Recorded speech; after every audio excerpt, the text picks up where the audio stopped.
अस्सलाम वालेकुम। आज जो हमारा टॉपिक है वो है same study but different. For example, दो स्टूडेंट है, उसके स्टडी सेम है लेकिन उसके मार्क्स डिफरेंट है। ये क्यों हो सकता है? ये बहुत से स्टूडेंट के मन में ये सवाल पैदा होता है, ये क्यों होता है? कि हमारी स्टडी भी सेम है, हमारी पढ़ाई भी सेम है लेकिन हमारी मार्क्स डिफरेंट है, एक कम ज़्यादा है। ये क्यों? इसकी मेन रीज़न है राइटिंग। अगर आपके राइटिंग मुख्तलिफ है तो आप मार्क्स आप दोनों के पेपर देखें, आपको मेन डिफरेंस यही राइटिंग मिलेगा। और राइटिंग मेन क्या है, वो किस चीज़ पर मुश्तमिल है? वो मुश्तमिल है 4 पॉइंट्स पर। मैंने बहुत सी स्टूडेंट्स और टीचर्स से बात उसने हमें स्टूडेंट्स ने टीचर ने अलग-अलग पॉइंट्स लेकिन हमने आखिर का 4 पॉइंट्स बना दिए, जिसमें पहला है slow.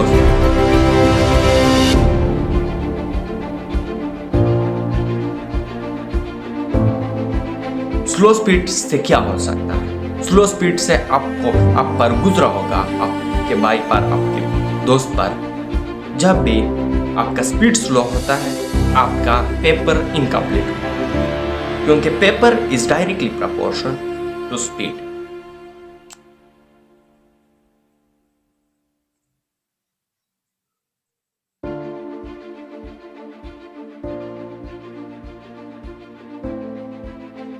Paper completion is directly proportional का आप पेपर तब कंप्लीट कर पाएंगे जब आपका स्पीड ज़्यादा हो। बहुत से स्टूडेंट से यही इस पॉइंट पर पेपर के मार्क्स कम आते हैं, क्योंकि उसका स्पीड जिस तरह, फॉर एग्जांपल शॉर्ट क्वेश्चन में हमसे 8 क्वेश्चन पूछ सकते हैं, बताते हैं कि ये 5 लिखना है, लेकिन हम 4 या 5 लिख लेते हैं। क्यों 4 या 5? क्यों? क्योंकि हमारा स्पीड कम होता है। लॉन्ग क्वेश्चन हमसे 3 लॉन्ग क्वेश्चन लिखता है, रिक्वायर्ड होते हैं कि हम लिखेंगे, लेकिन हम 3 के साथ 3 से 1 या 2 लिखते हैं। क्यों? क्योंकि आपका स्पीड कम है। अब आपका स्पीड जब तक कम होगा, आपका मार्क्स कम आएगा। पहला पॉइंट्स ये है कि आप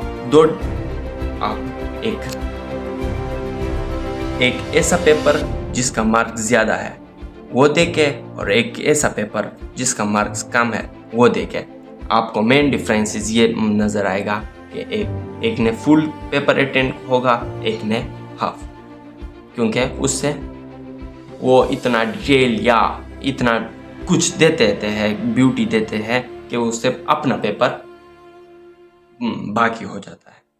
दूसरा जो है वो है बेड राइटिंग। भी एक मिस्टेक है। जब आपका राइटिंग बेड हो तो आपका टीचर पर बहुत ज़्यादा असर करता है, क्योंकि जब टीचर आपका पेपर देखते हैं तो आपका पेपर उसको समझ में नहीं आता कि ये क्या लिखा है। अब आपका राइटिंग इतना अच्छा हो कि आपके टीचर को समझ आए कि इसने क्या कुछ लिखा है। ऐसा ना हो कि आपका टीचर क्रॉस कर दे, क्योंकि बहुत ज़्यादा ऐसा होता है कि इतना बैड लिखा होता है, ज़्यादा से ज़्यादा 1। हालांकि आप लाइक है कि आपको 4 मार्क्स दे दें, लेकिन आपको 1 मार्क दे दें, यह आपका नुकसान है। बेड राइटिंग से आप अपने आप को निकालें। नंबर 3 है वर्ड्स इन आंसर। बहुत से स्टूडेंट्स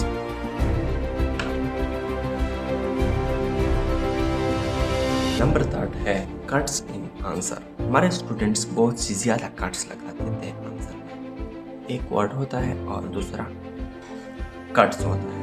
एक वर्ड दूसरा कट, ये तो नहीं हो सकता।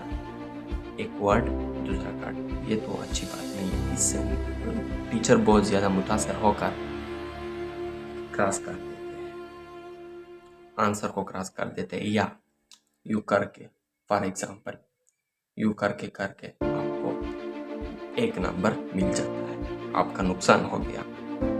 अगर आप से आंसर, फॉर एग्जाम्पल अगर आपने कुछ गलत लिखा, फॉर एग्जाम्पल स्टडी यू लिख, ओके, तो आपने यू करना नहीं है, यू नहीं करना, बल्कि आपने क्या करना, आपने फॉर एग्जाम्पल वर्ड है, आपने यू करना, ओके, फिर स्टडी यू करना। यू ऐसा नहीं करना, इससे पेपर गंदा हो जाए। यू करना या सिर्फ बोलते यू, ये अच्छा है, लेकिन इससे बहुत बेटर है। नंबर 4 जो है वो है no heading in answer. No heading in, आपके साथ बहुत ज़्यादा ये होगा कि आपका पूरा क्वेश्चन है लेकिन आपका नंबर 3 या 2 4, ये क्यों? आपका हेडिंग नहीं है। आप फुल पेपर भर लें लेकिन आपका एक हेडिंग ना हो, ये बहुत ज़्यादा ये स्टूडेंट के मसला कर देते हैं। इससे भी बच लो, क्योंकि अब फॉर एग्जांपल आप यू कर लो, क्वेश्चन है आपका first heading definition, second for example definition types, third function, fourth structure. You कर ले, क्योंकि ये जो है ना, ये 4 लाइन जो है ना, ये फुल के फुल क्वेश्चन को डिफाइन करते हैं कि इसने डिफिनीशन भी की है, टाइप्स भी लिखा है, फंक्शन भी और स्ट्रक्चर भी। एक स्टूडेंट होता है, फॉर एग्जांपल एक ये हुआ, इसने सब कुछ लिखा, और एक होता है वो ना डिफिनीशन, सिर्फ डिफिनीशन करता है, डिफिनीशन लिखता है, टाइप्स लिखता है, फंक्शन लिखता है, ना कि ये तो टीचर ये सब पढ़ कर तो तुमको 3 मार्क्स देता है। लेकिन जब टीचर ये देखता है डिफिनीशन टाइप्स यही है, तो वो 4 दे, ऑटोमेटिक 4 लिखते हैं। ये आपका नुकसान होगा। अब इससे बच ले, आप इंशाल्लाह आपको 10 to 15 मार्क्स एक्स्ट्रा पेपर में क्लास को ये 4 गलती आपने आपसे निकाले इंशाल्लाह, और जी अपनी ज़िंदगी अपना और स्टडी कर ले। अगर आप 10 क्लास में हैं फर्स्ट, तो मेरे लेक्चर भी मौजूद है इसी चैनल पर, तो उसको एक दफ़ा ज़रूर देखें। केमिस्ट्री और बायोलॉजी क्या है वो भी मैंने बहुत अच्छी बना ली। Thank you very much. अल्लाह हाफिज़। कोई क्वेश्चन हो कमेंट ज़रूर करना। वीडियो चैनल पर नया है सब्सक्राइब